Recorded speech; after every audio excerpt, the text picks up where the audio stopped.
Okay, so I'm still trying to figure this out, but apparently I think it's working. And Phil should join me every second.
Hello. Hey, Phil. How are you? I'm all right. How are you guys? Yeah, well, doing well. Kind of curious what will happen in the next hour here.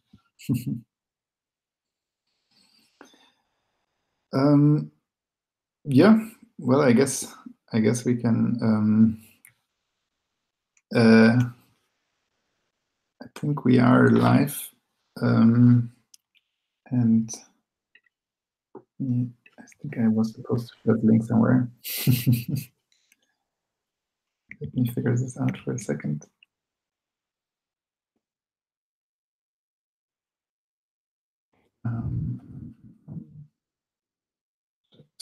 Probably stop screen sharing for a second.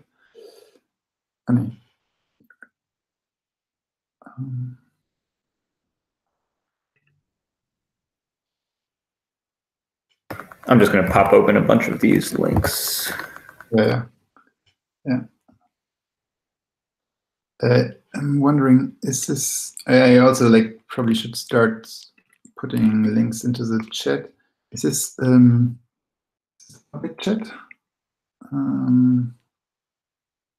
You can also use the yours.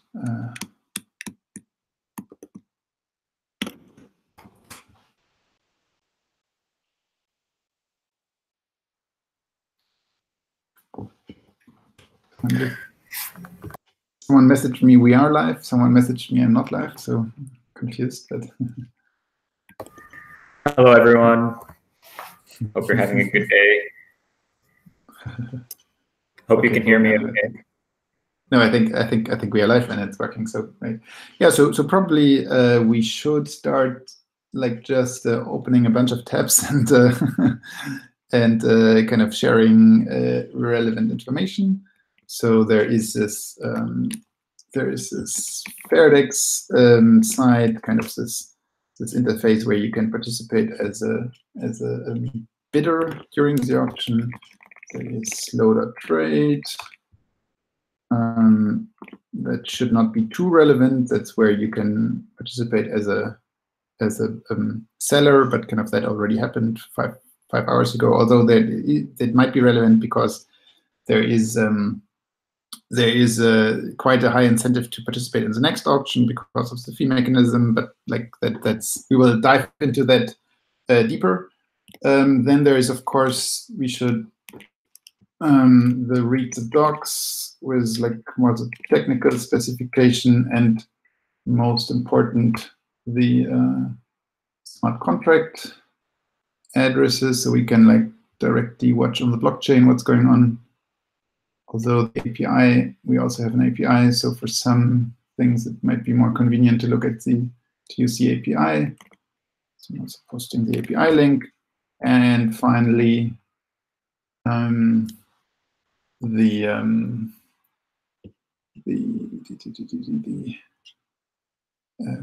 the kind of the block explorer. So let me find the right.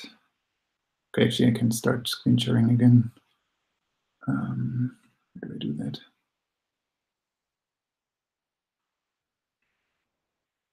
So here are the smart contract addresses, and so here's a link on EtherScan. And actually, my favorite block explorer. Have you heard of Bloxy? Yeah, they have some pretty cool stuff on DEX arbitrage and other dashboards. It's fun. It's really an impressive. So I think it's kind of pretty unknown, but it's really an amazing block explorer. So they have all those analytics here, but also, I mean, just stuff like, kind of those, in my view, very useful stats of which contracts have been called, which are the other addresses that, where you have the most interactions with. So what we could do right now is just look into one of those calls. So the post buy order is what we will care about now in the next hour, because people will post buy orders like when the price reaches levels where they want to participate. You can just look. So I have some questions. Is there a chat for this stream that we can watch? Maybe we can have people ask questions. Yes, I think the two chats would be. Oh, the stream chat is public. Okay, cool. I was assuming, yeah. And the other chat is probably the DX Telegram channel. There were some people following the auction. Maybe do you want to take us through the timing of what's about to happen? Because I'm not totally sure about that. I think that would be a good start.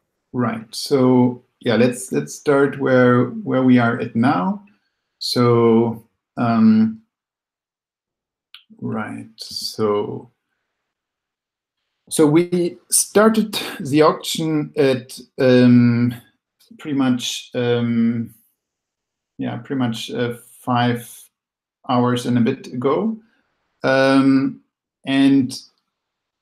the mechanism is designed in a way. The mechanism is designed in a way that it has its Dutch auction price function, and it starts at 2 times the previous price from the previous auctions, and it starts at 2 times the previous price, and then the price continuously falls down, and after 6 hours it reaches the previous price, and that should be around market price. After 24 hours it reaches 0.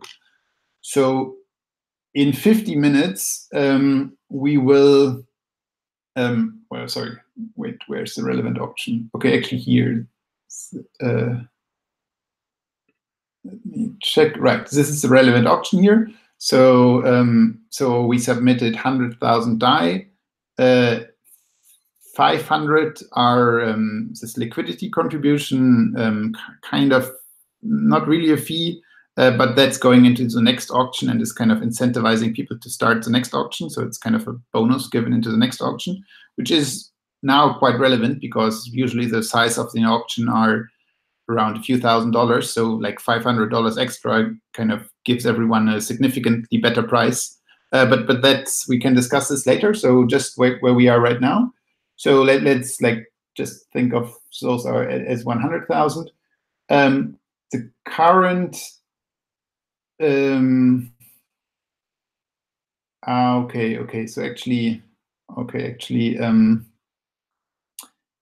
we are still a little bit behind schedule in a way, because the previous auction closed at a surprisingly high price. Is $180. That I don't really have a good answer why. So basically someone closed, basically bid, some bidder just bid when the price was still very high. So one possible answer here could be that the bidder the bidder itself was the only seller, so they didn't care. I actually have a theory why that happened, but like just to like discuss where we are right now. So the price right now is 104. 104. Or I mean, kind of you can look at the price from two directions. Kind of the DAI. This is a price kind of expressed in how many Ether do you get for one DAI, and this is the 0.9546, and this price will kind of continuously drop, and therefore the other price that kind of is easier to read a little bit, because we obviously think in the price like we think that will kind of continuously increase. So right now we are at $104. So this price will increase basically every second. And now I'm confused myself, because I would be surprised if in 27 minutes we already reached the $180. But in principle, that should be the case. So in principle, after 6 hours, we should reach the previous price. Let me double check. So first, let me just refresh and see.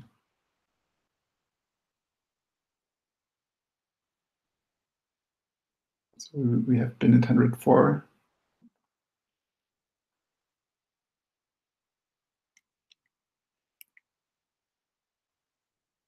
Okay, or actually use the API. That might be easier.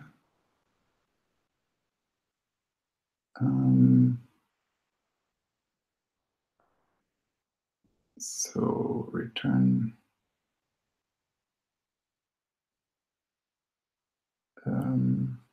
return current market price.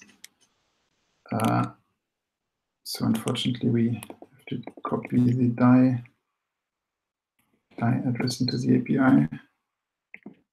I hope you don't have any API secrets to open. I tried to be careful, yeah.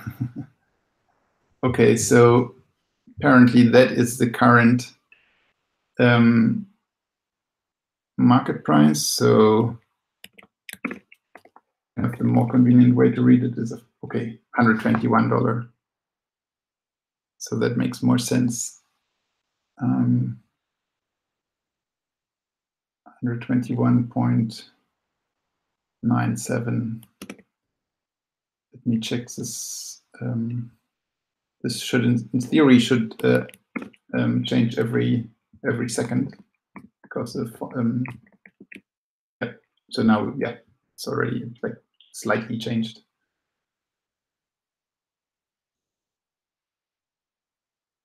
Right. So for posterity's sake, the current ETH price is about like 137.28. Yep.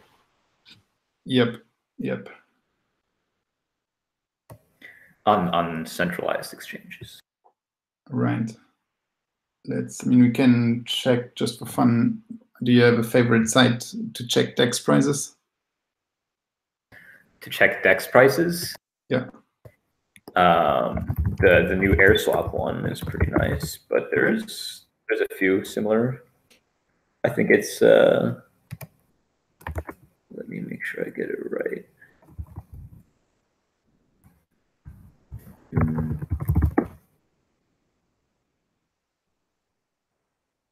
The DEX index. DEXindex.io. Okay. And I think they were saying that ETH DAI is their most queried pair, so should give a pretty good result. Maybe I try this one and you try the other one, and we can compare results. What are you getting? To what, buy 100 DAI? For example, or 1,000 DAI, I don't know. Okay, if you did 100, I'll do 100. So let's see. It's loading. So my best price for 100 DAI right now, surprisingly, it's Bancor, and I'm getting 0.709586 ETH, so 0.007096 DAI per ETH. So that means price of $140, right? Yeah. Yep. Sounds right. Yep. So that means what did you said again? The price was on centralized exchanges right now. So coin market cap right now has 137.20. There might be some caching on that. Let me check. Crypto Watch. Yeah, nice little overview. So yeah, Crypto Watch has 136.85. So high 130s, mid to high 130s. So there's a little bit of a premium, I guess, on DEXs if you want to buy ETH. That's interesting because recently, well, at least what I heard from the maker. Oh, I mean that would be an interesting data point.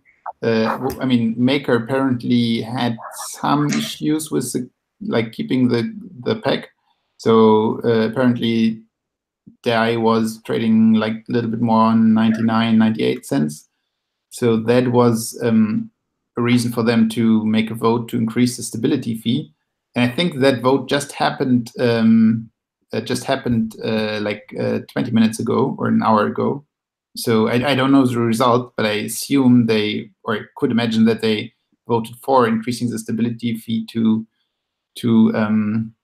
I think it's currently 1.5%, whatever. I think they wanted to increase to 3.5%. And that might lead to some people like wanting to close their CDPs and therefore needing to buy DAI right now. So that could be a reason for the premium.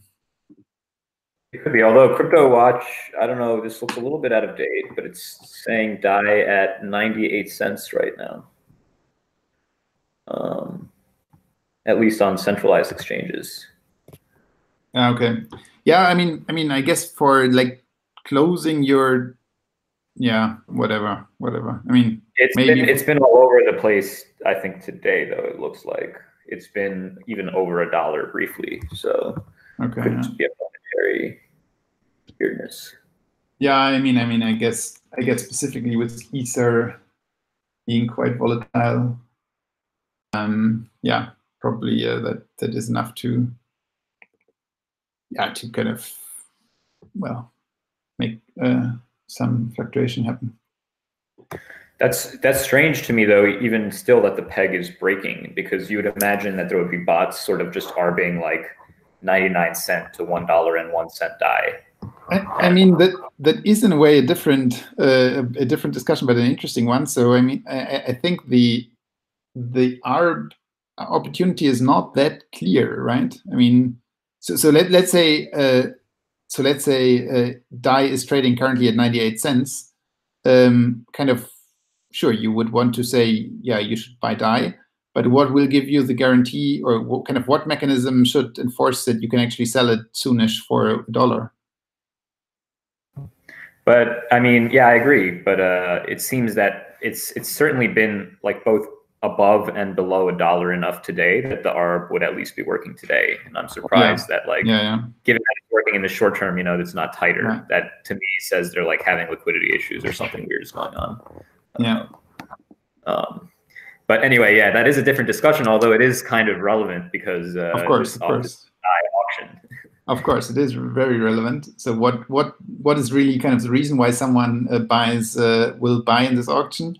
And of course, the simple reason could be they just do a direct arbitrage. And I think I'm pretty sure we will see that. We started the first auction, or we added the pair just yesterday. And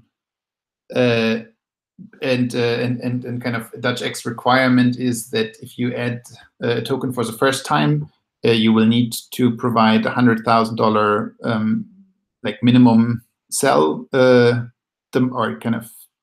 need to kind of fill the auction with at least $100,000. The reason is because we really want to make, or it's one of the goals of the DutchX is that it will be a significant or a decent price feed, and therefore you should, or basically a little bit our idea is, well, if it produces a price, it should be a fairly reliable price, and otherwise we prefer to not produce a price at all. But what I wanted to actually say is that on that auction we already saw a bunch of, or the most like buy transactions were actually transactions that atomically had a trade with Kyber, with Bancor, with not sure if I saw Uniswap one, but yeah. The bottom line is bots are already aware, bots are running, they do those atomic arbitrage transactions. That's interesting. I actually don't have support for DutchX in my arbitrage dashboard, so maybe I should add it, is what you're telling me. How's that going?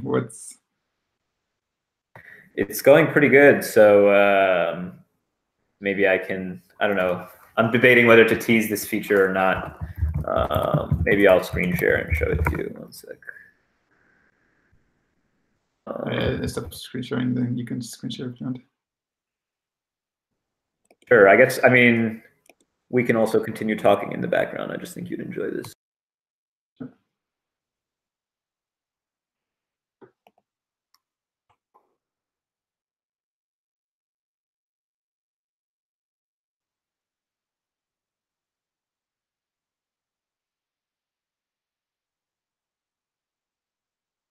Wait. I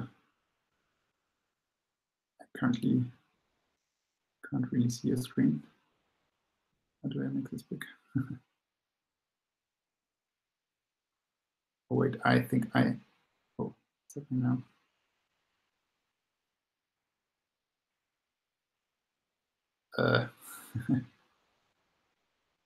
In case you're muted currently. Oh, sorry. Yeah, apparently my database is having some issues right now, so I don't think that's going to work. Yeah, we have all sorts of new visualizations of that market coming soon, so cool. Stay tuned. Yeah, maybe I can show you at least here like one arbitrage transaction from the previous auction. So that's that one. And yeah, quite a bit of. Can you see my screen? Yeah. I can try to sort things a little bit out. I still can't for some reason. It's telling me I'm presenting, but I don't believe that's true. How do I relinquish that? Oh, there we go. Okay. Now I can see it. So that's a little bit of a mess, but I will sort it out a bit. So that was a like arbitrage transaction with Kyber, and you can actually nicely see, as soon as I sort things a little bit out, how Kyber works.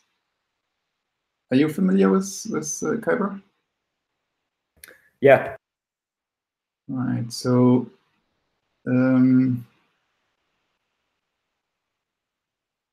right, here we go. Right. So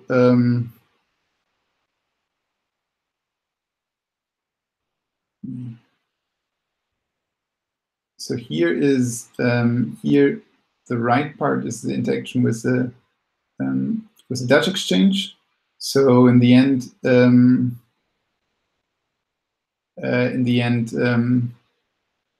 this here is. I'm confused. Transfers.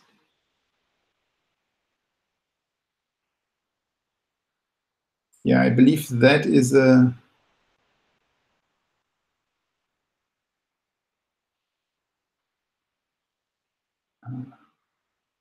Had it all sorted earlier before.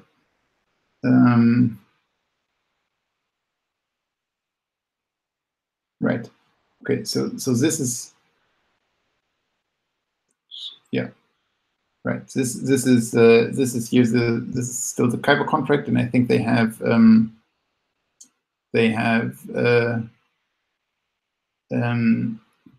like special contracts for every exchange they interact with, and you can actually see that this. If I would add the smart contract calls here, you can see that Kyber like checks all the different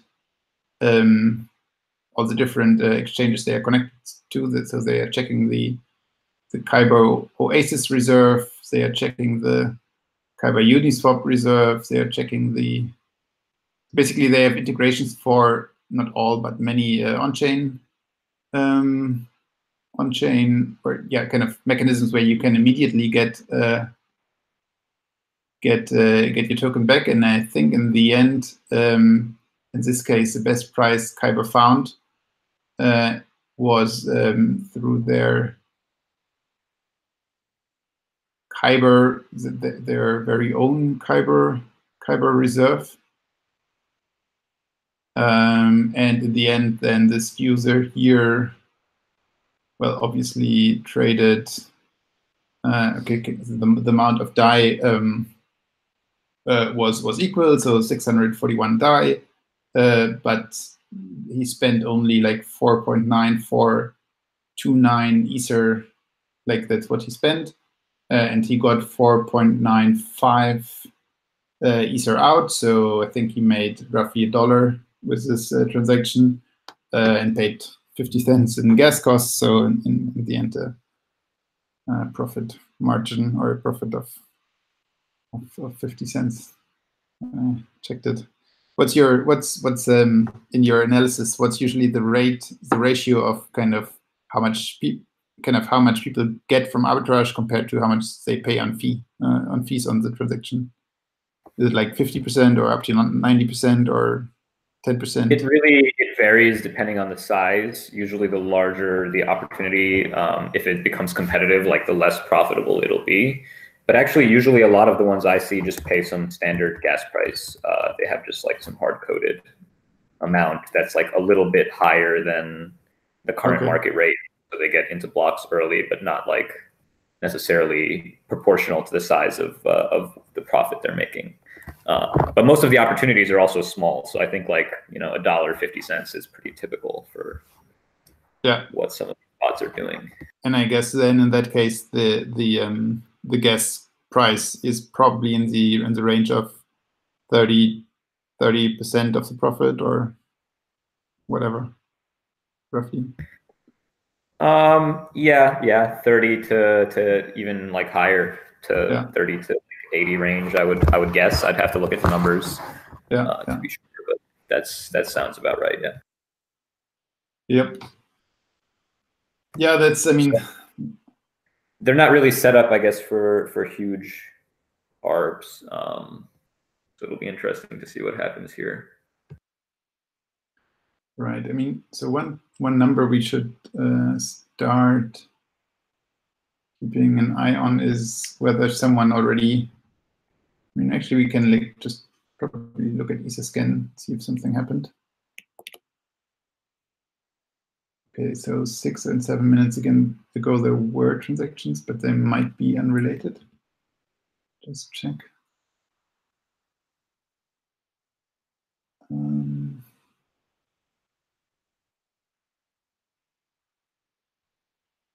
Okay, I actually should better open it in Voxlink.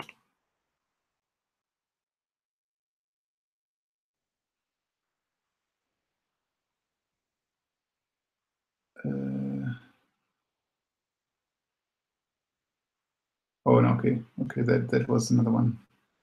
Okay, someone is like just depositing, so like preparing to be able to act.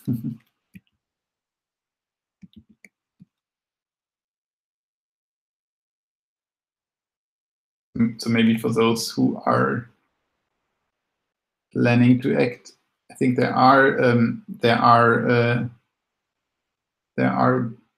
like ways to transact atomically, but usually the manual process would be, if you want to participate here, you would deposit into the exchange, and then you would need to set the allowance, and then you would need to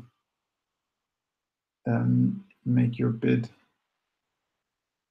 And I actually might just do that right now, but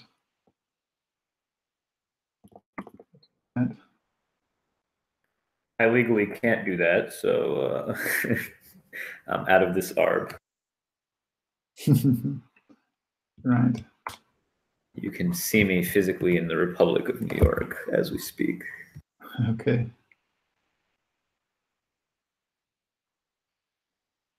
Okay, that's unfortunate. Magnet.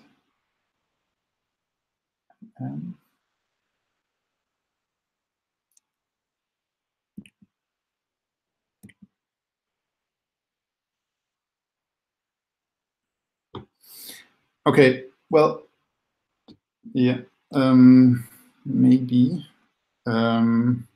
let's just talk about strategy or kind of things we would expect to happen. So, in theory, let's stop screen sharing.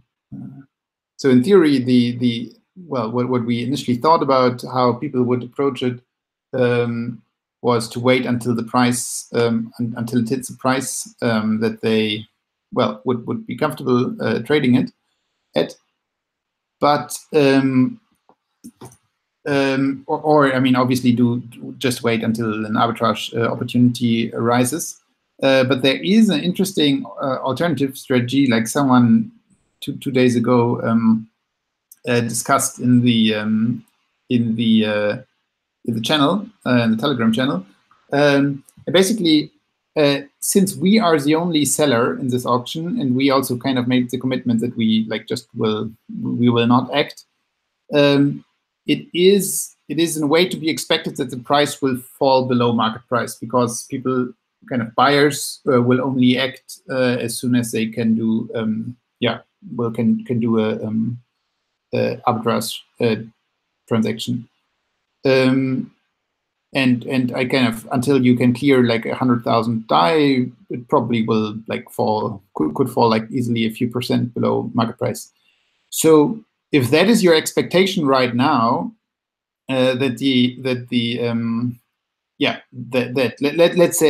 the price falls, like, let's say 4% below market price, then we are talking about $4,000 that in a way are at grabs.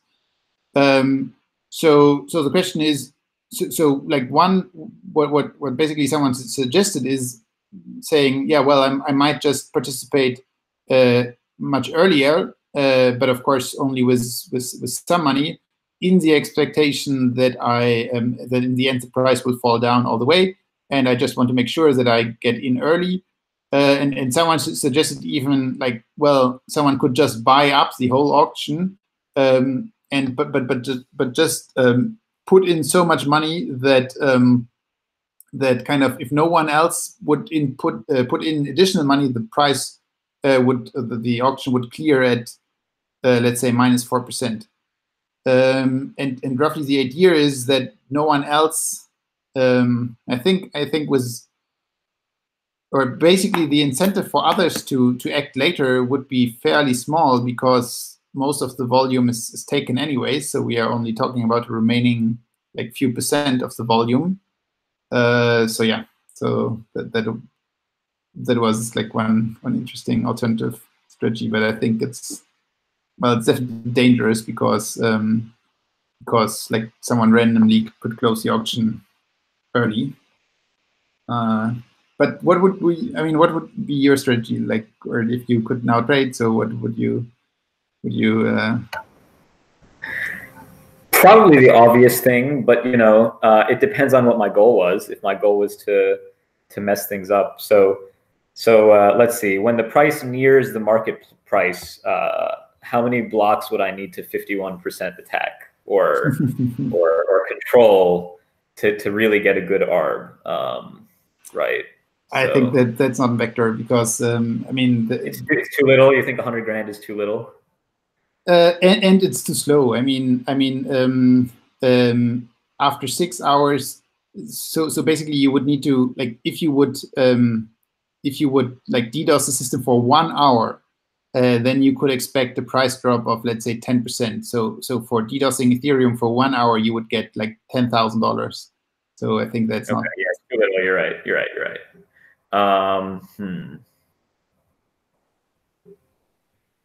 I don't know. Yeah, I would probably just wait and see if it fell below market. That would be my strategy, which I guess is what you want, right? Yeah, I mean, I do think the strategy is or one kind of is a little bit what I tried to describe just a second ago. So wait until it hits market price, and then submit like 96% of the volume, so that only like 4% of the volume is remaining. So if no one else acts, and kind of the incentive to act are like fairly small because well, there's not much volume left anymore. But if no one else acts anymore, then you get kind of full, or kind of, you would of course need to like answer the question for yourself. What is the result you're happy with, or what do you expect? And then let's say I personally now think like 4% below market price is somewhat realistic. I mean, I hope actually it will be slightly higher, but I think minus 4% could be. Yeah. So I guess what would be your or our ideal outcome here? Like, what would be a success run for this? If it could absorb 100K with less than, like, let's say Uniswap slippage, for example, would that be a success? Or how far would it need to? How close to market price do you want it to be before you're happy with that?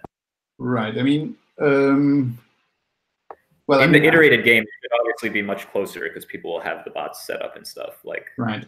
I don't know how many people actually went through the effort of setting up all their stuff.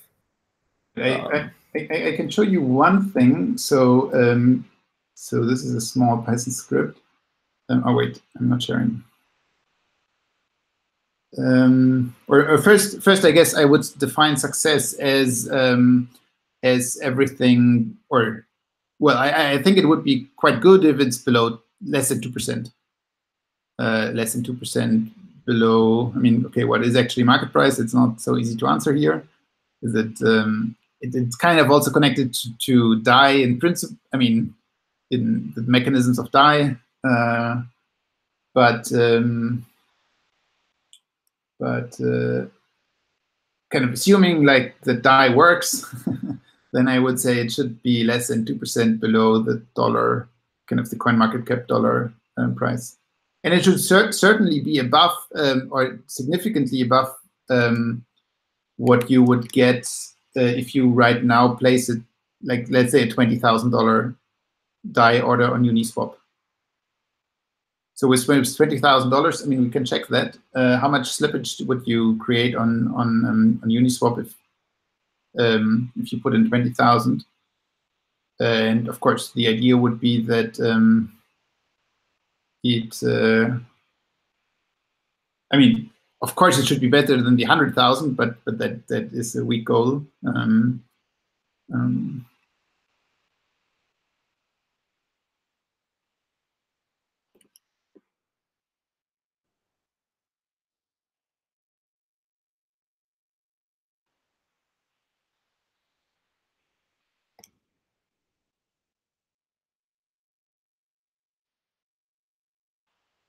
So you find, okay, sure if it shows you the price if you don't have that many DAI. Okay, it does. Okay, yeah. I mean, this is a slippage for 100,000 would obviously be quite significant. On Uniswap, you would currently get a rate of 0.006 instead of actual rate of something like around 15%. I'm just eyeballing it. Yeah, that sounds about kind of in the order of magnitude. So So yeah, I think if it would be below 2%, then that would already be a good success. But ideally, of course, I think longer term, I would definitely want to have it in the range of below 1%. And the data I wanted to show you right now also indicates that it's possible. So this is, let me screen share. I'm quite surprised by those numbers. I cannot really make yet sense of them. I'll show you anyway. Screen share again. So this is a small Python script that just uses our API to check the last prices of a pair that's running already for quite a while. And this is the pair. Those are the last 50-ish or 48 auctions. And the DutchX is designed in a way that it always runs the kind of the two corresponding pairs at the same time. So in this case, this is Gen, the token that DAO stack is using, Gen token versus Ether.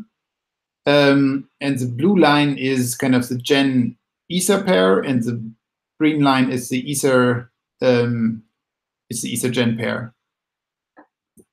And they're always running at the same time, you said. So yes, there's no offset in block numbers or anything. I mean slightly, because in a way, so they start at the same time, but the auctions, the prices start from the opposite side, right? So the one is selling Gen for Ether, and the other is kind of selling Ether for Gen. So they start from one starts double the price, the other starts half the price, and after 6 hours the two auctions meet, and after 6 hours they have the same price, and then they continue. So what kind of should be expected, or what I personally expected, is that there will be that basically there will always be a slight spread between them. So I think what I expected was that the blue line is always slightly above the green line, but for some reason sometimes the green line is okay. I mean, I'm not sure what that was. I think that was some outlier or some whatever, but still here and here quite significantly, here. The green line is above. So basically that meant, if I understand correctly, and I'm not 100% sure, but that basically meant that if you would just simply participate in both auctions as a seller, and that is, in my view, kind of somewhat equivalent with placing a market order. So usually you would say, if you go to an exchange and at the same moment you put a market order, buying A for B and buying B for A, you would definitely expect that you would pay something between 0.5% and whatever up to 2% in spread for that. But here again, when the green line is above the blue line, you would actually have made money, and I'm really not sure kind of how or why that's happening. My guess is someone's bot crashed for a few hours or days. I don't know. What's the time scale here on the x-axis? So 10 means 10 auctions. That's 60 hours. So every I mean, yeah. So again, these are but I mean, normally if a bot crashes, that would mean the bot is not acting simply. And if the bot is not acting, then so it needs to be a bot that's not just crashing, but kind of running amok and buying at a too high price, basically. Yeah. So, yeah. Or somebody who's laundering money or something and doesn't know how to use DEXs. They're just throwing things and paying sticks. Yeah, I'm afraid for that. The DutchX is still too unknown for money laundering. Yeah, probably. Anyways, so probably a bot error. Yeah. Anyways, we will I will follow that and see how that evolves. So last time, okay, I think I just need to clear the data here. I found the YouTube chat, by the way, so hello to everyone in the YouTube chat. Maybe we can answer questions there too. Let's see. Now it just disappeared on me again, but I'm getting it back. Oh, here it is.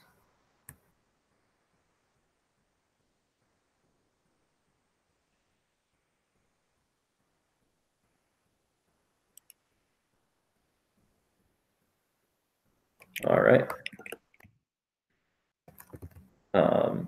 Manuel Garcia is saying he would pay attention to the current bid volume versus the volume needed to end the auction, which is 780 wrapped ether last time he sent that message. Yeah, I'm still trying to clear the cache here. I think that's the issue. I can probably pull it up.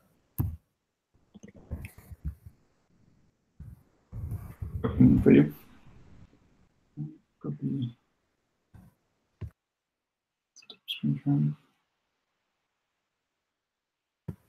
Oh, I think I might be geo IP locked out of that page. Do you have a VPN?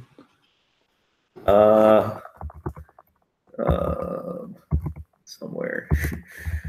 Yeah, I'll figure it out.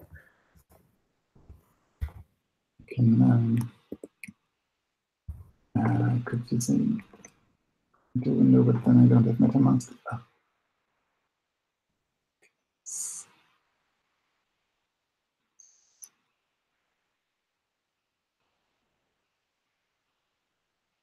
Okay, I can still open the API.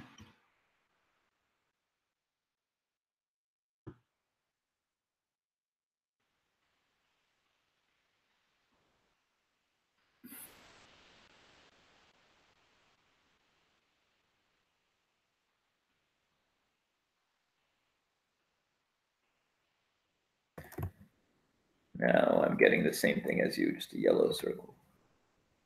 Okay.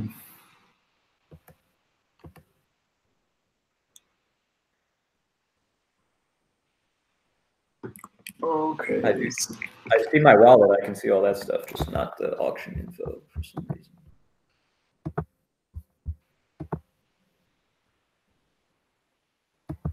Oops. Oh, here we go.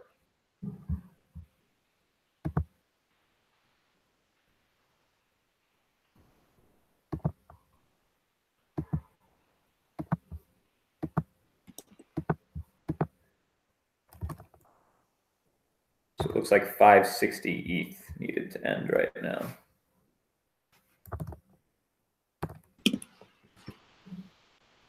So someone just put a bunch of volume in. Okay, it's okay. Then let's try to find this transaction. Return by volume. Okay.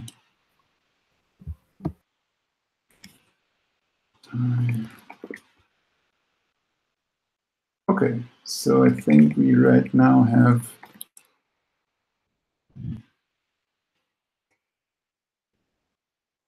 oh wow, okay, 205 Ether are in are already committed. So basically someone is speculating that the auction will clear below market price because currently it's still so like for those who want to check here, this link that the API requested will give you the current like yeah how much Ether is already committed. So you have to divide it by 10 to the power of 18.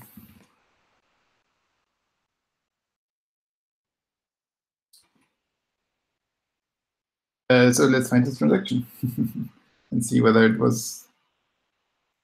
Find something interesting. Yeah, I mean, the 129 that it's at right now or whatever is not a bad worst case scenario rate. So I could see that being a good move, putting in some money now. Yeah. So again, like if you expect, if you think it will probably make, if we suggest, if we think it will be like 2 or 3% below market price, then yeah, probably this transaction made them a few $100, I guess, or yeah, 100 or 200, I think.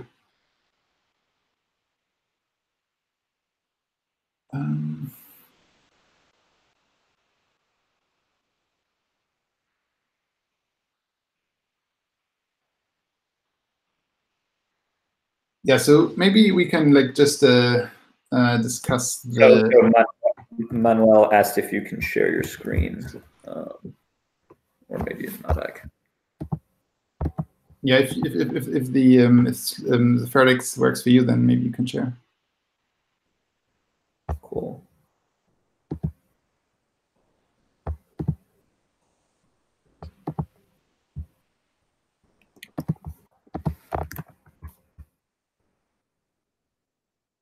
Can you see that? Yeah. Okay, so. So what is the best way? Refreshing this manually, or should I just put it on auto? Does it auto update? It doesn't, right? I do think it does auto update. Okay, now I just lost it again. It'll come back. Oh, I think this actually might have.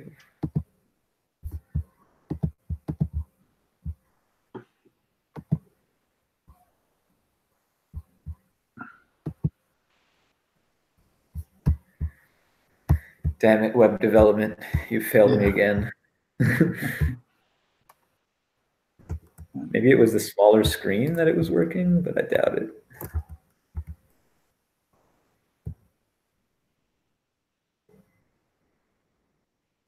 Can Martin please talk about what happens with the liquidity fee in the next auction? Yeah, right. Yeah, so that is so I maybe give a summary again of the fee mechanism, or what we call it, the liquidity contribution. So so there is this concept of a liquidity contribution, and it is so basically it says where we wanted to build in a few incentive mechanisms to keep or to incentivize liquidity, and one was but we also don't want to. Yeah, so we specifically wanted to have something like a fee, and yeah, there is also a token. This is Magnolia token, and so on. But the core premise was that the fee should be used to incentivize ongoing liquidity. So there's no fee that is going to an external party. So that therefore it's also not really a fee, or it's at least a fee that's completely distributed among traders. So what happens right now is that out of every auction, 0.5% of what you put in into this auction is used is going to the next auction. So out of those like 100,000 DAI we put in, 500, 0.5%, are put into the next auction. And there they indirectly help those who will sell then DAI in the next auction. And that is because so let's look at those 500 that are already gone into the next auction. If you now sell another 1,000 DAI, then there will be in total like 1,500 DAI in that auction. So the bidders, those who act during the auction, they will bid for those 1,500 DAI. So kind of from their perspective, they will of course spend in the end obviously much more Ether because they are really bidding for 1,500. And in the end, you will get all the Ether that that the bidders that the bidders spend. Okay, they also will reduce it by 0.5%. It goes then again into the next auction. But really, kind of who benefits from it is the seller, because the bidders, they already price that in, so they don't care whether there are like whether someone is selling 1,500 or someone is selling 1,000 and 500 are coming from the liquidity contributions. They basically just see this 1,500 in total, and so they bid more. But then again, like, you will receive, or whoever is selling it. So if there are two people selling 500 each, and but then there's a third 500 from the liquidity contribution, then the two people will split all the ether that's coming from the bidders. So like in the end, they will just get a significantly better rate. Does that make sense so far, or? Makes sense, yeah. Yeah, go ahead. Yes, so one interesting thing will definitely be to see how much people will bid for the next, or kind of put into the next auction, because obviously the more people put in, kind of the less relevant that is. So there might also be kind of, it's an open question what a good strategy could be. So one strategy could be as I just put in like so many. So I just put in like another like 50,000 or something like that. And then basically no one else has the incentive to put more money in, because they will get kind of, well, they already get diluted away quite a bit. So in the end, you as the one who put in a lot of money, you will kind of completely yourself receive that liquidity contribution, but your disadvantage or kind of thing is you still then have to play the Dutch auction game. So you can't not like just in an order book like fill your own order. You will then also again have to participate. So basically, it's kind of a scheme to keep the thing going, or to kind of continuously incentivize new auctions starting.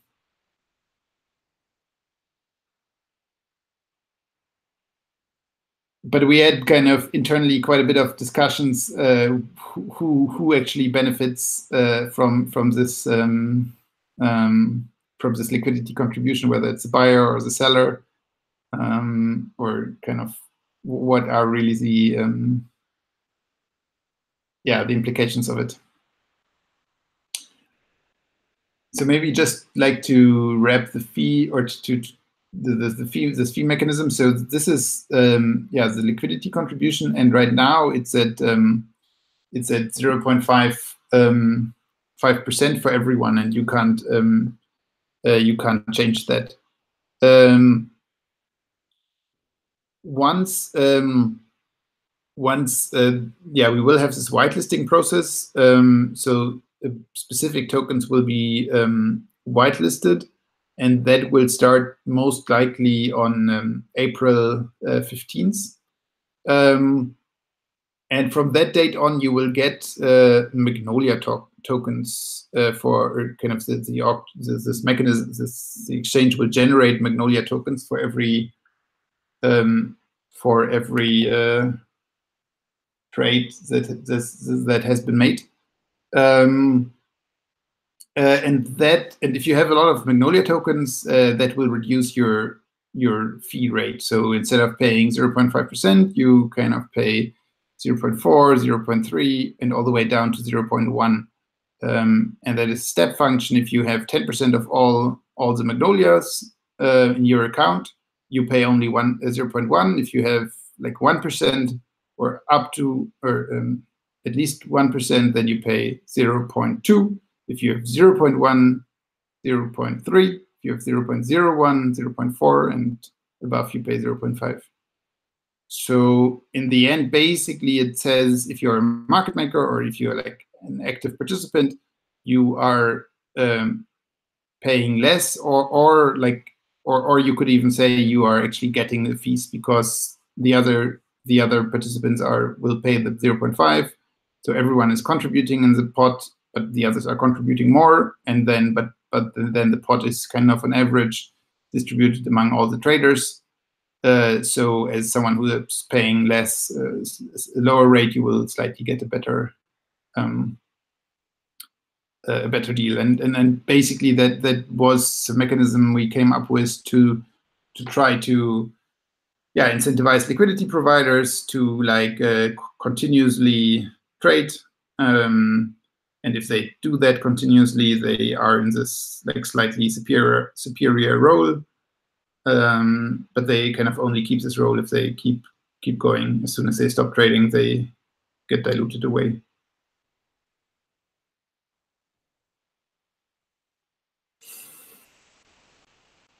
Yeah, it'll be interesting if this eventually works, to see if someone forks it and just has like has it be essentially optional to roll your liquidity over, and to see how much liquidity is actually incentivized by that. Right. I mean, that is a good question. Whether whether I mean, obviously you could do the alternative without that mechanism, and I'm certain someone will. But I do think that I mean, there is this ongoing game. So I mean, just like this $500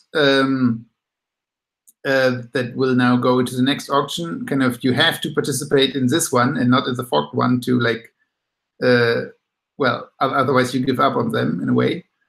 And also those who establish this kind of their role as having a lot of Magnolia, they definitely have incentives to keep that one going. So I do think there is a good chance that that this auction will actually give you, even if you are kind of a low, I mean, if you have little Magnolia, that nevertheless this auction mechanism will give, or this one will be more liquid, and therefore you will get a better price. Because I mean, obviously in the end you don't care whether you pay the fee or you pay a spread. In the end, you just care about what you get. But who knows? I mean, in terms of like tuning that for liquidity versus fee, do you have a strategy? Like, I could see the DAO, for example, just randomly changing it until it sort of converges on some optimal value for some definition of optimal. Right. I mean that is definitely kind of one of the first and like immediate interesting things the DAO will be able to do, or can do, or should do. And obviously the DAO at some point will need to make a decision whether the DAO wants to get some parts of the fee to that sounds like a conflict of interest to me. Well, of course. I mean, the DAO will be the owner of that exchange, so the DAO, it's fair game in a way. Or I mean, it's kind of.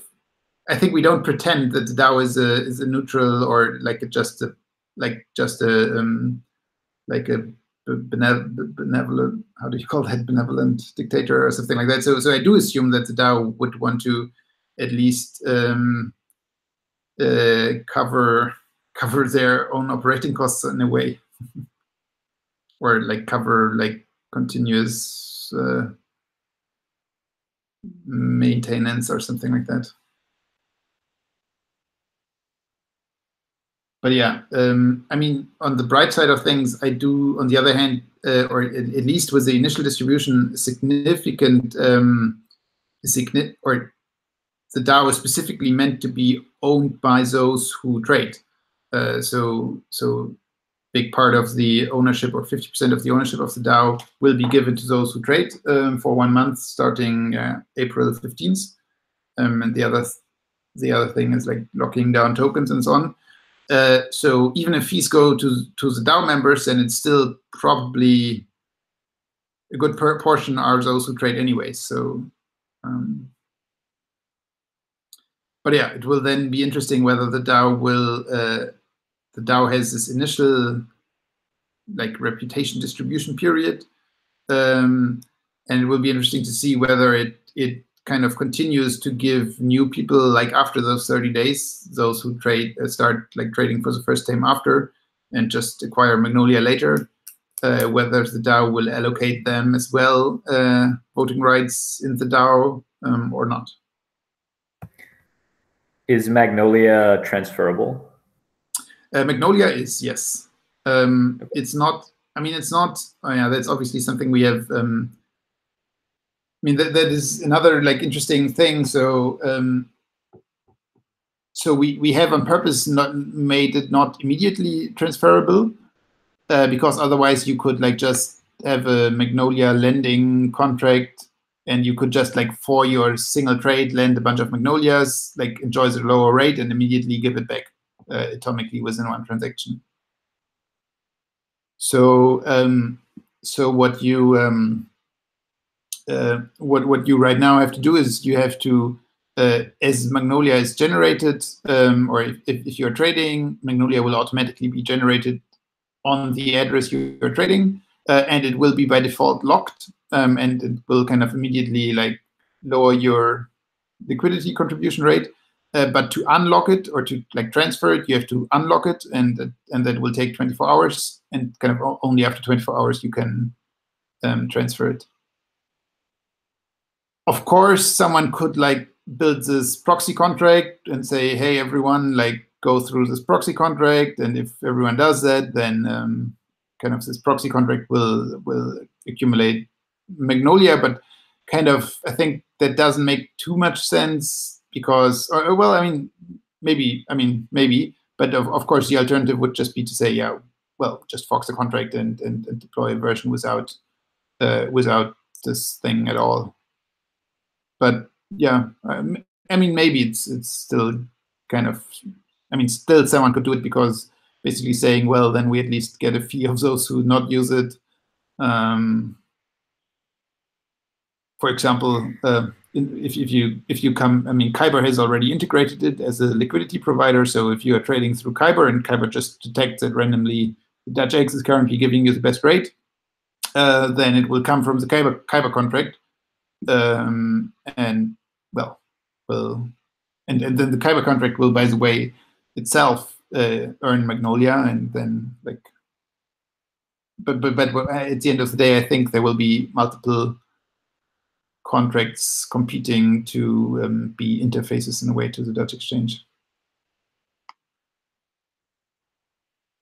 It could even be like a monetization strategy for like interfaces, or I mean, we don't really need relayers here, but kind of providing an interface is, well, it's still somewhat a service, and you could like wire it into your interface that everyone who uses your interface goes through a proxy contract where you accumulate all the Magnolia into one proxy contract that you control as the interface provider. That's something you could do.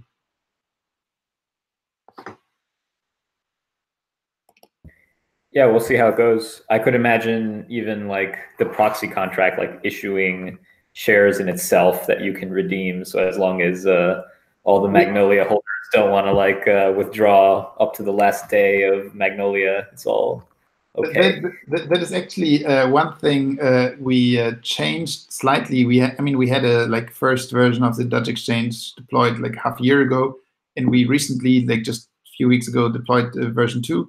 And one of the changes we did is making that a little bit harder. Previously, we allowed a contract or if you would own some Magnolia, you could withdraw only a fraction of it. And that would mean you could do the perfect proxy where basically you say, yeah, everyone use my proxy, and you will even get your Magnolia, and you can like withdraw them anytime. And we changed that. So, I mean, like if you would do that, then there would really be no reason not to use it. And then it would kind of defeat the purpose of Magnolia and kind of, or at least to some extent. So we changed it slightly so that you could only unlock all Magnolia at once, or none. So therefore, what if I have a proxy that routes to 2 other proxies, and it just switches the backend every 24 hours, and they like. Yeah, then you need some kind of load balancing, right? I mean, yeah, then that's. And then okay, I mean, first it would mean that you would probably only use all the time half of your Magnolia, right? Right, yeah. Yes, yeah, that's true, yeah. Half of it is always kind of in unlocking state.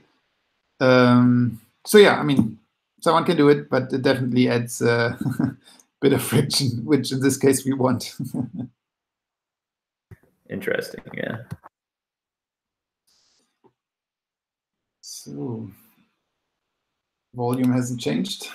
Oh wait, just another 10 Ether came in. Now we are at 216 Ether.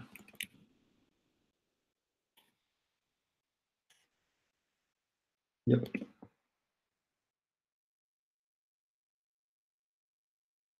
Okay.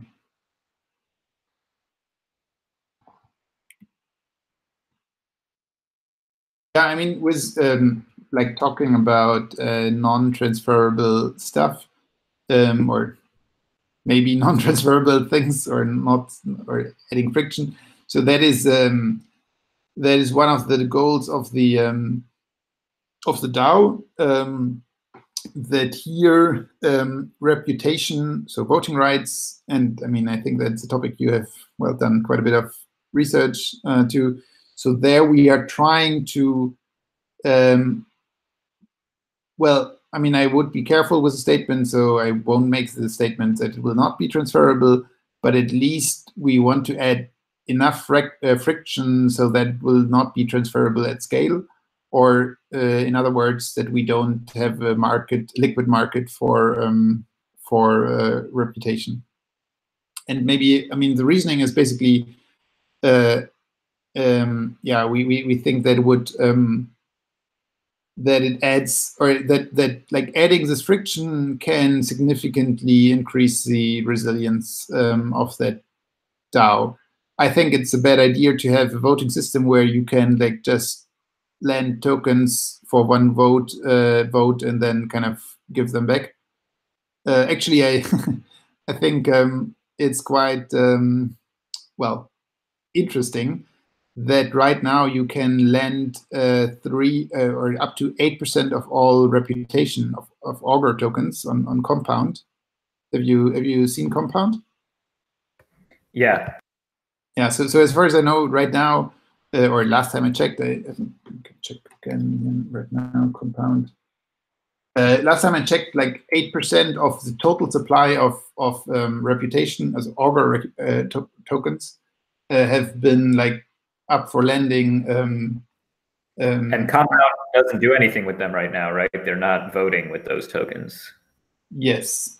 Yes. I mean, okay, well, that's one thing. So Compound could use them for, but I mean, I guess they have built the contracts in a way that they can't. But my point is, yeah, so right now I think 8%, 8.49% of the total supply of reputation is kind of, you could use for lending on or you could lend those reputation tokens. And so basically what you can do right now, I think you need only 3% of all reputation to create this like big fork state in Augur. Are you familiar with that? Yeah. Right. So I think by lending 3% of the reputation, you can or I mean, yeah, you can like force Augur to fork and kind of be in fork mode for 60 days or something like that. I don't know the details. So basically, if you, I mean, well, so I think it comes definitely with some cost, or at least, or it might come with some costs because, well, you would potentially that would mean that like if you do a malicious fork, that those 3% you lended end up being on the wrong fork, so you kind of can't use them to pay them back. Although I'm actually not even sure about the actual mechanics, but just, I mean, I kind of, if you assume that the fork, or at least a fork on a, I mean, you might, well, whatever. I think bottom line is it might not be, or it might be problematic that people with a very short-term commitment to your token, like just lending them very shortly, do something very significantly and don't have a long-term interest in what they are voting for. So they vote on something with consequences of a year or like a longer time frame, but they only hold the token for a very short time frame.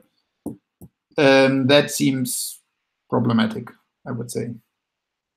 So yeah, so I think that's the reason why we are trying to do reputation in the DAO in a way that's not transferable, but that's of course hard because you can do all those nice things like use Gnosis Safe or other proxy smart contract wallets and so on. But I think the core difference with this DAO stake reputation system is that you can just slash someone. So usually with a token you could not do that, or that's not really. I mean, yeah, you can.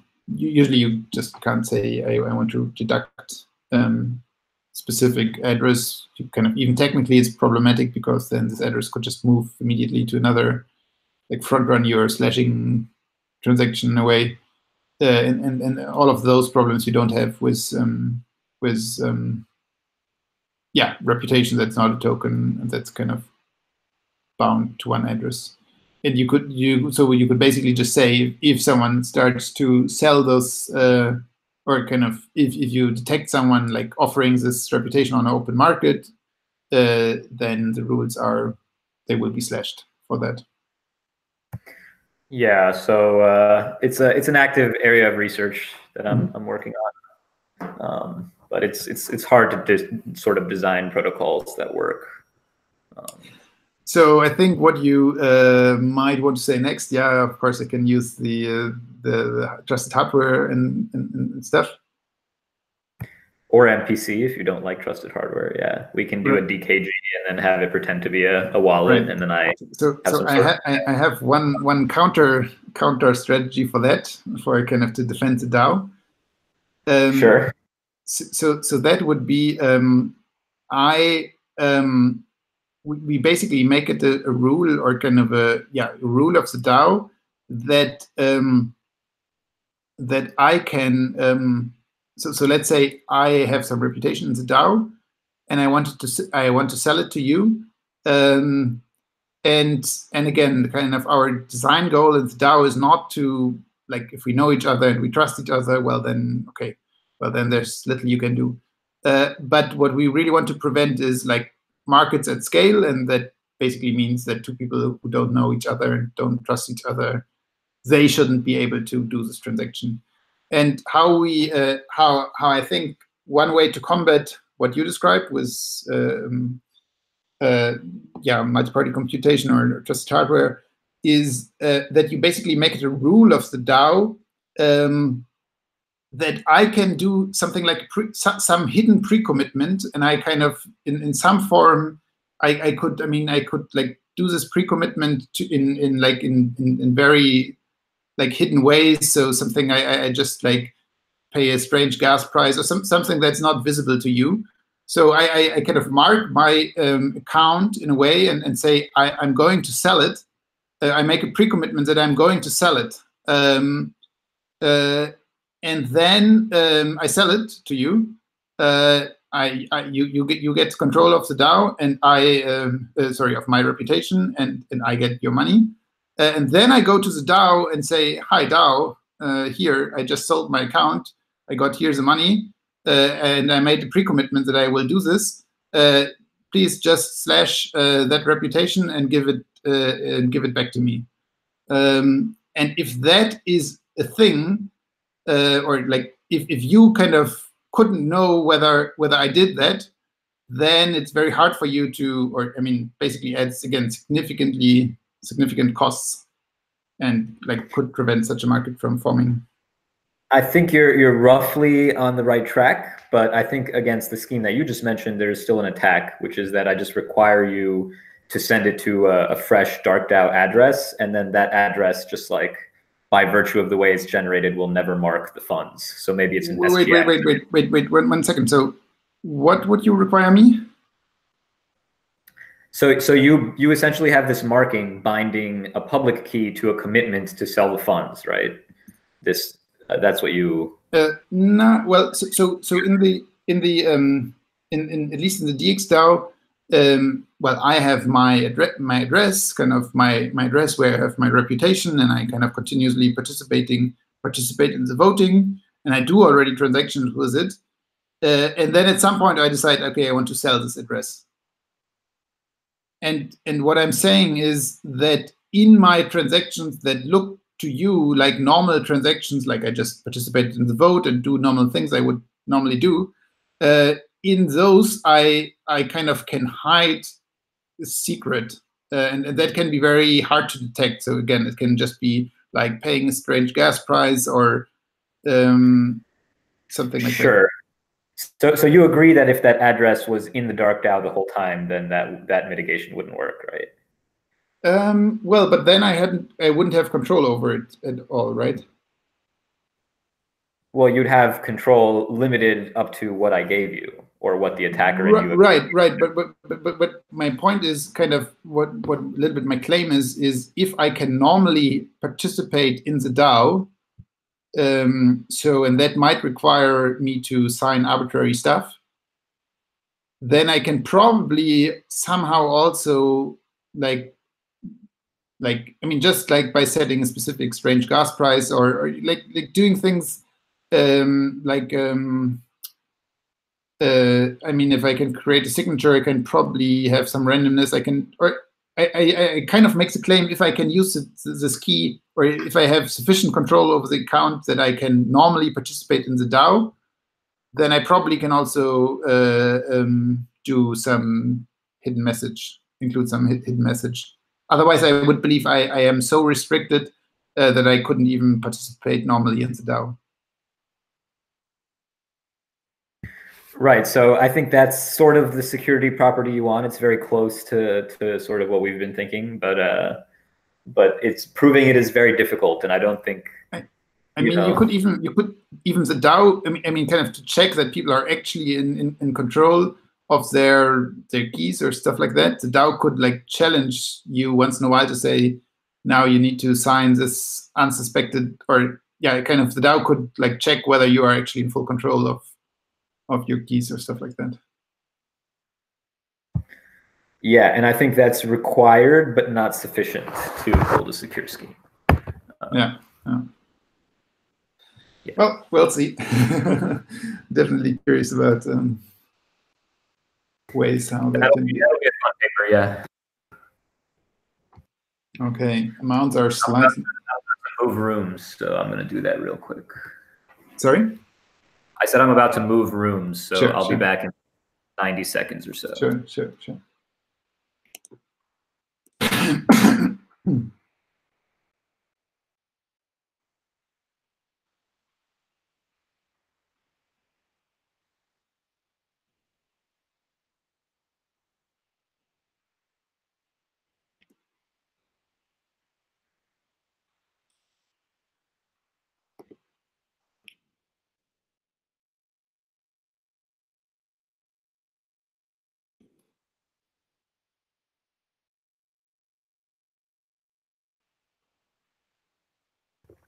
Never mind, the room I wanted is still not available. Okay, I would.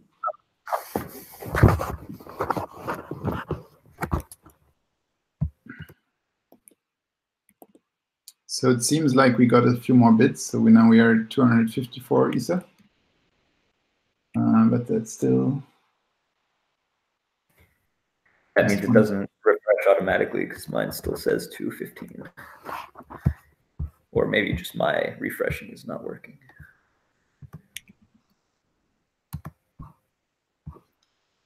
You're on FedEx, or? Yeah. Okay.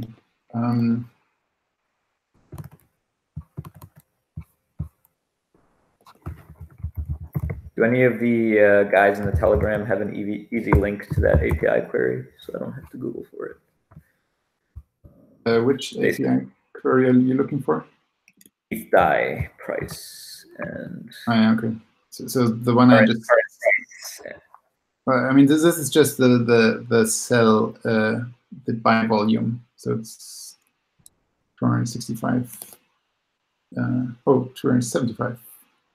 Another 10 Ether just came in.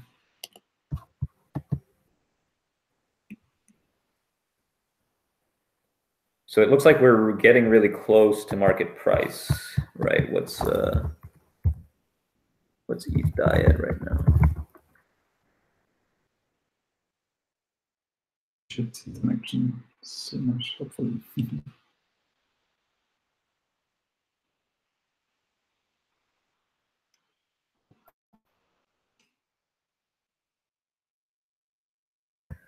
I'm going to compare it to HitBTC because they trade ETH DAI. Their volume looks okay.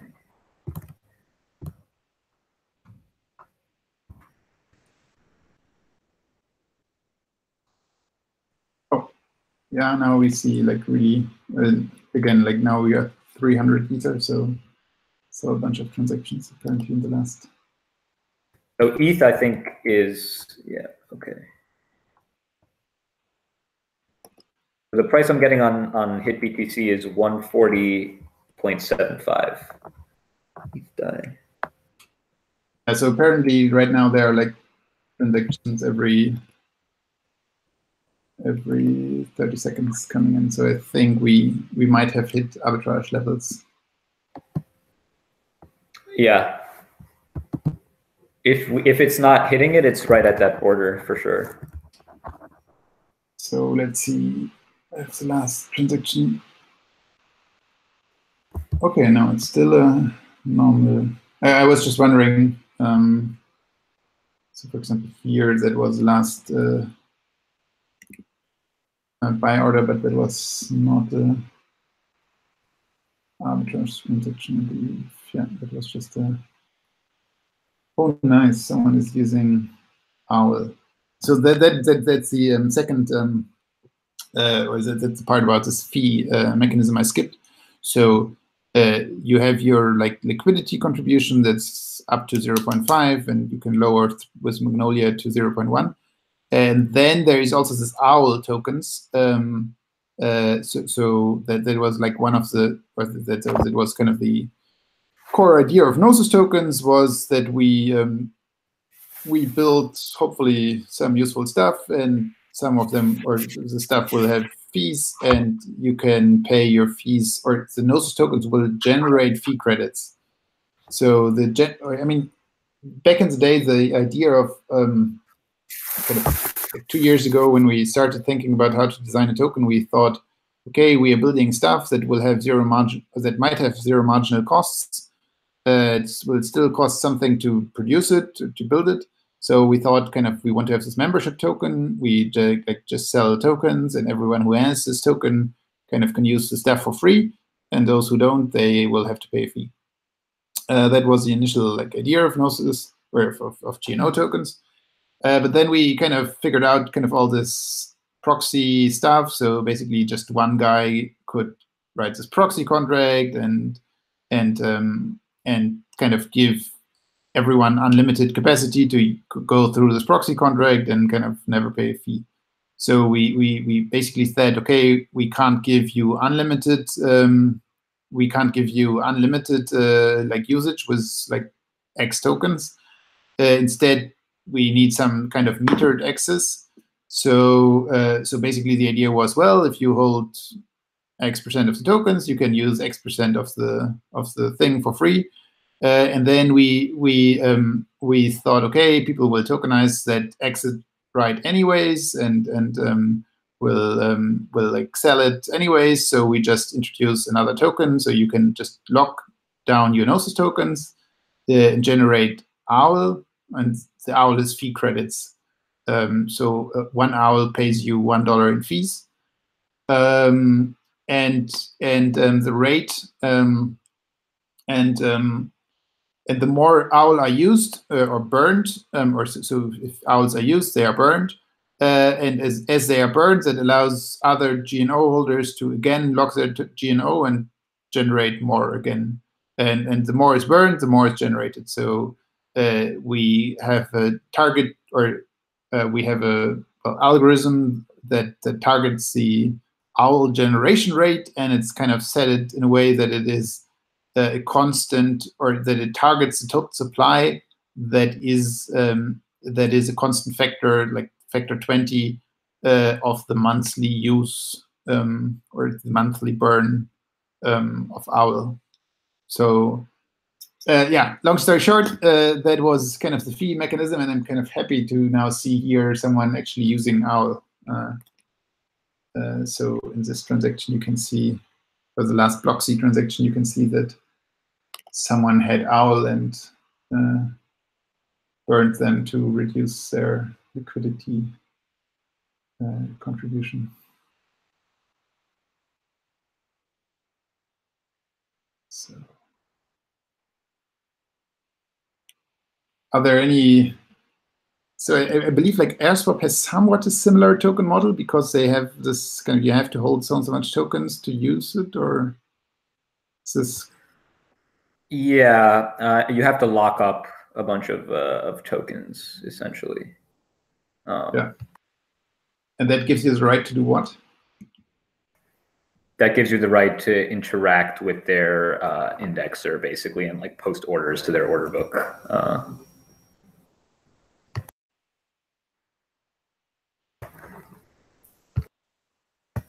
Yeah, I did not design that token model, for the record. So you know. What I mean, what do you think about the? I mean, well, not afraid of. I mean, I think the best thing that I've seen so far is if you have some amount that's burned, that's probably the best, the cleanest way to guarantee something. But I don't know. You mean kind of the maker model, or? Similar to that, yeah. That's. I don't know. I mean, that part of the model is good, I think. Yeah, I mean, I do think like this buyback and burn, that's well, more or less equivalent to paying out dividend. Yeah, I think so. Yeah. Yeah, I mean, I kind of, or or what we hope to achieve with our model is to make the token for those who I mean, in a way, we still are somewhat similar economically, because you can sell your OWL tokens. So in a way, if like there's constant use for it, those are also burned. And so, but what we tried to do is slightly, or those who actually use it themselves should be in a slightly advantageous, or should be. I mean, obviously, those are the best users that use the token themselves. Not just like try to passively get some income through it. So we believe that in that sense, our model is slightly superior about the pure fee and buyback and burn mechanism. But yeah, I think it's still too early to continue. Yeah, we'll see what happens. So far, the tokens prices themselves don't seem to be super correlated with their underlying mechanisms anyway. Not at all, yeah. Okay, two more pending transactions. Let's see. I want to see the first arbitrage transaction.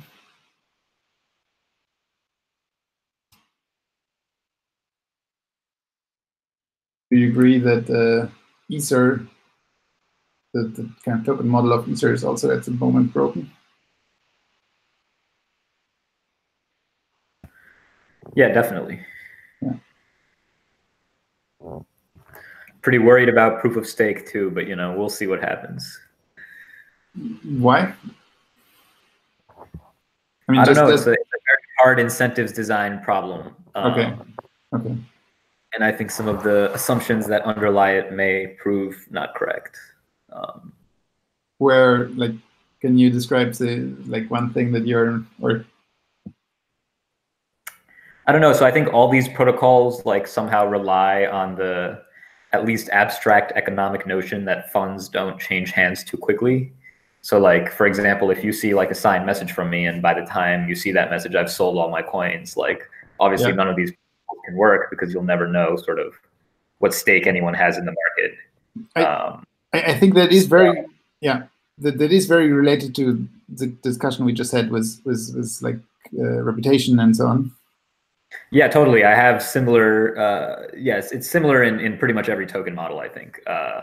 And, things like really good secondary markets. So if ETH really has eventually a very liquid futures market or derivatives market or something like that. But that is, I think that is my core thesis, that for staking systems or voting, whatever, proof stake, you need to make the coin non-fungible, and you achieve that by making it slashable. So you need to create a I think you call it an orange market, or no? No. I mean, basically a market where not every Ether is the same, because you can't know whether someone did something that was in some did something in the past, or I mean, if you have those 60 days unbonding period or so on, then I mean, of course, your argument is you can do trusted hardware and so on. Well, also I can use synthetic financial, arbitrary synthetic financial instruments to offset my obligations without actually touching my coins. So in the case my attack fails, probably I will get my money back because I won't be slashed, or if it doesn't reach its threshold or whatever. But then I can also, mitigate the risk that it sort of doesn't fail and I get slashed by taking other positions. So basically, my core point is that you can't just look at my ETH holdings and have any idea of what my real incentives are, or just say, oh, X up, Yeah, I mean that. Yeah. I mean, yeah, of course, that's certainly true, especially with prediction markets and whatever. I mean, you can have kind of all kind of additional payout structures or conditional payout structures. But I still think you can achieve you can achieve something where, you make it at least very hard for me to sell those, or sell some of those Ethers, or sell the. I mean, of course, you can have in general a short position on Ether in general, but I mean that might not be required, because those Ether are specifically locked and they can specifically be slashed, and no one might want to give you an insurance for those specifically, because you completely can control them, and you can, I mean, a little bit with schemes like I described. Yeah. I don't necessarily disagree that it might be possible, but I think it'll definitely require a lot of ETH to be locked up versus how much is just trading on the secondary / speculative markets. And I'll kind of be surprised if that ends up being the case when proof of stake is just deployed, without worrying about this. I think you need more of a conservative security margin, basically, than people are maybe thinking right now. Although, I mean, I mean, all of that is true, but I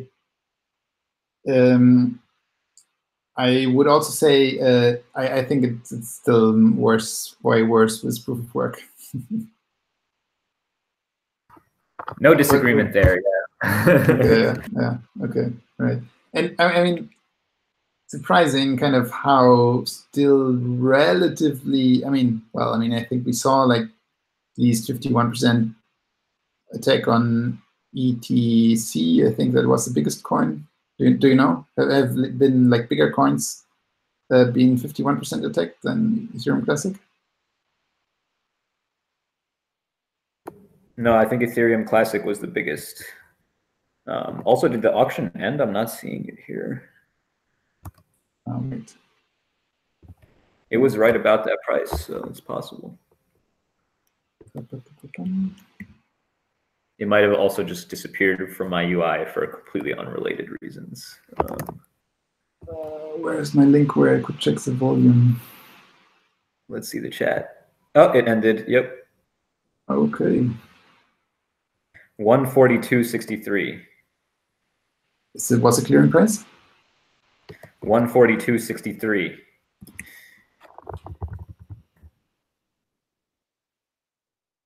Okay. BTC. Yeah, so it's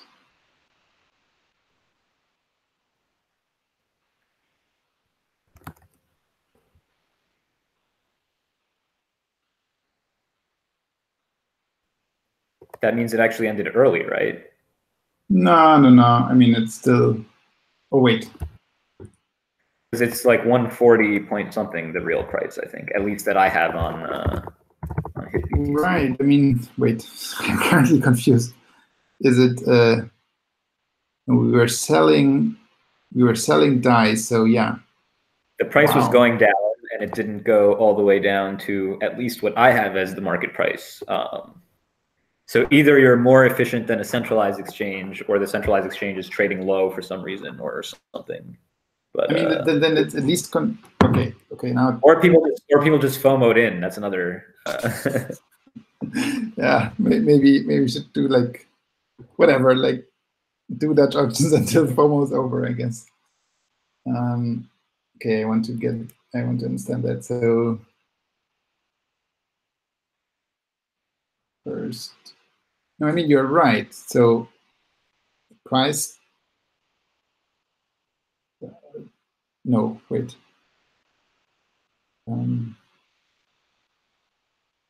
But it was, I mean, the price sometimes confusing, like depending on how you look at the price. So we started selling DAI for a high price. So a high price for DAI means I'm getting a lot of Ether. No, I do think I do think it's below the market price. I mean, if we would have sold Ether, then yeah. If we would have sold Ether, then kind of getting 140 DAI is good for you as a seller of Ether. You prefer to get 140 over getting like just 138. But if you're selling dollars, we sold DAI, then you prefer to have a low price in Ether. I mean, yeah. Does it make sense? Yeah, exactly, because you prefer to get more Ether. You prefer to get more Ether, yeah. So low Ether price. So yeah, we basically got what was expected, the price slightly below market price. Yeah, the way I think about it is, I think the seller wants the auction to end early, right? Because that's a better price for them.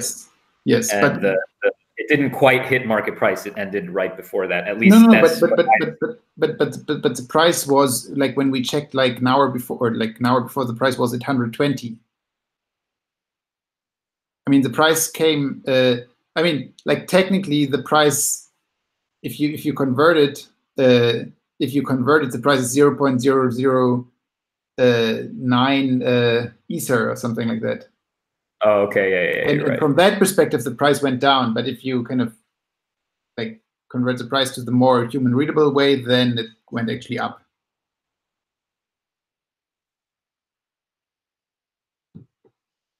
So yeah, I think we saw what we expected. The price was slightly below market price, but I still wanted to check.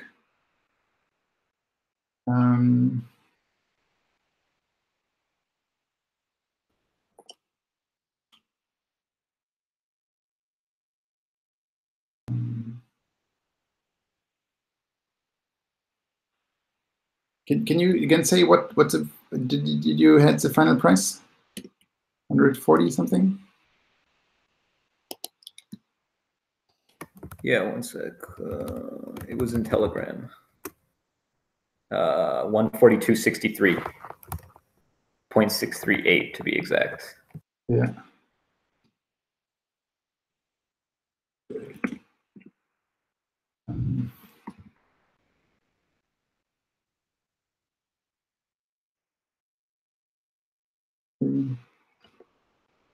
Okay, so if I see it correctly, that means you get 0.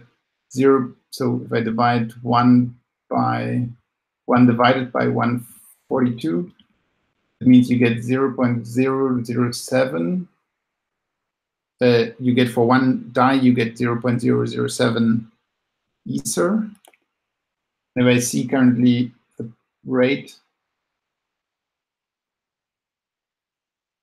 on well, okay, that's not that bad. I think we moved the price on Uniswap, obviously. So on that's the same rate you currently get on Uniswap.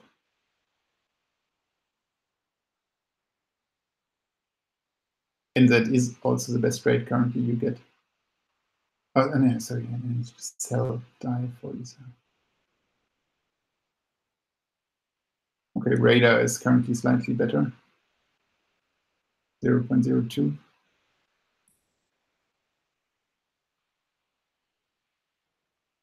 So I'm just checking again, like on dex.ag. So the prices there are like pretty in line with the price of the DutchX. But again, I just think like we just arbed everything away. So we moved the price on all dexes, I believe. Interesting. I'm curious after this to maybe see a graph of like over time towards the end of the auction, especially in the last few blocks. Like what was the timing of the volume coming in? Yeah, definitely. Because there's potential also minor ARB opportunity there, right? If you're like, I mean, if you're right before a massive spike in orders. That's at least, I mean, shortly look into. I mean, what we can do is we can look at least like the 2-3 last transactions and see. We should be able to see whether those were arbitrage transactions, and I'm pretty sure they are. Let me open just, maybe I do screen sharing again.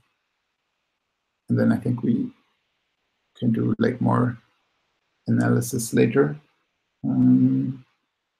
So let me just find the DutchX. Back again, the right one. So when is the next auction starting? So we will do an auction every 9th auction, so 2 days and a bit. So we kind of on purpose want to shift like through different time zones. So yeah. So every other day, 10 more times, or 9 more times now.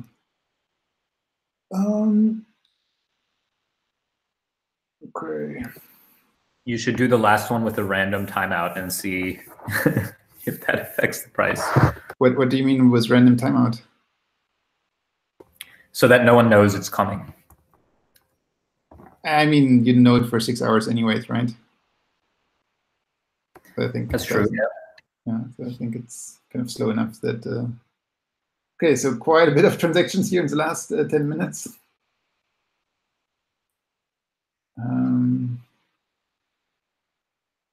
Yeah, those are not super useful here. Filter. There you go. That was it. Let's just.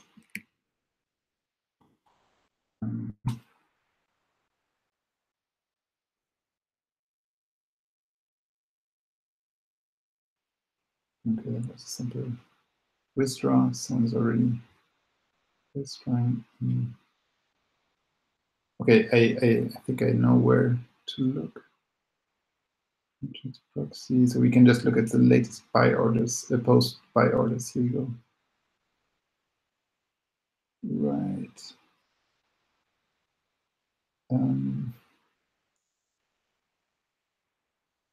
buy token DAI. Yep. I think those should be the right last. That should be the closing, the trade that closed it. Let me see.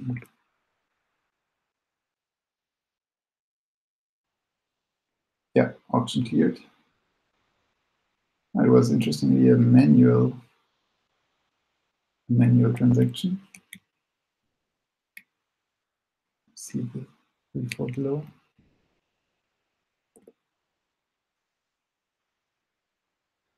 And also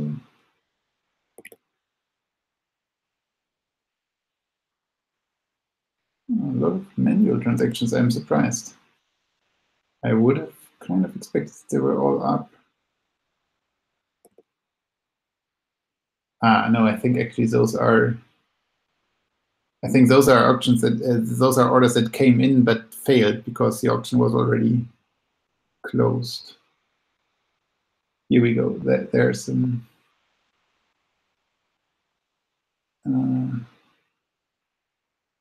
But it's also no.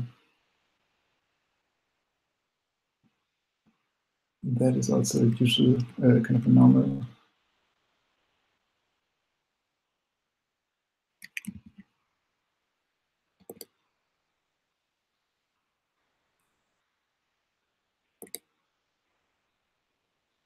Come on, nope, no arbitrage transactions. That would be a big surprise. Here we go. That's the arbitrage transaction. Yeah. Okay, that's whatever. It's weird, Kyber thing. Not sure why there's so much going on, but yeah, that's Kyber arbitrage transaction. Yeah, that's another Kyber one.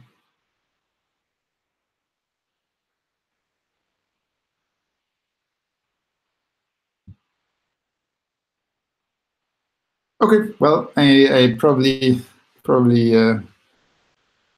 need to create some graphs and some data later, or I mean, I think like after 10 auctions, we will have a much better understanding of what's going on, and probably also how maybe the strategy of participants will change over time.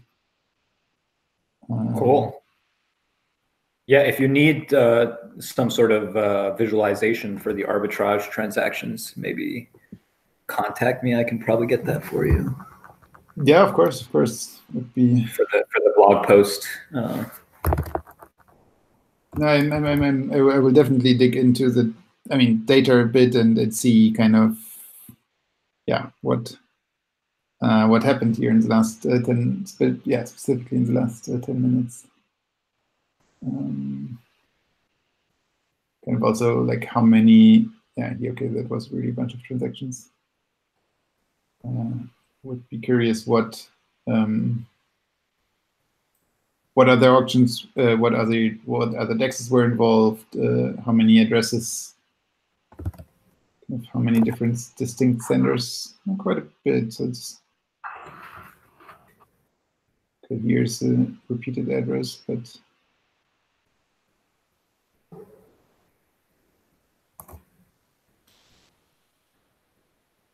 and one thing I'm curious is what is the volume for the next one? You remember the $500 that went into the next one, so so the next one we didn't provide any funding for, so should be so basically the next auction starts 15 minutes after this one closes. So I think this 15 minutes should have passed. So I think it is running already. And again, it will have this $500 liquidity extra contribution. So it will probably be quite profitable too. Okay, I will probably check later. Cool. Yes. So I think probably we need to look into the data a bit more offline to make really understand what was going on. But well, it looks like it worked. That was your success criteria. So I mean, we were not, we were like, I guess above 2% in the end. Yeah, well, we'll calculate it later. But it was not too bad, I guess. Yeah, definitely. Okay, well then, thanks for joining. Great. Yeah, thank you.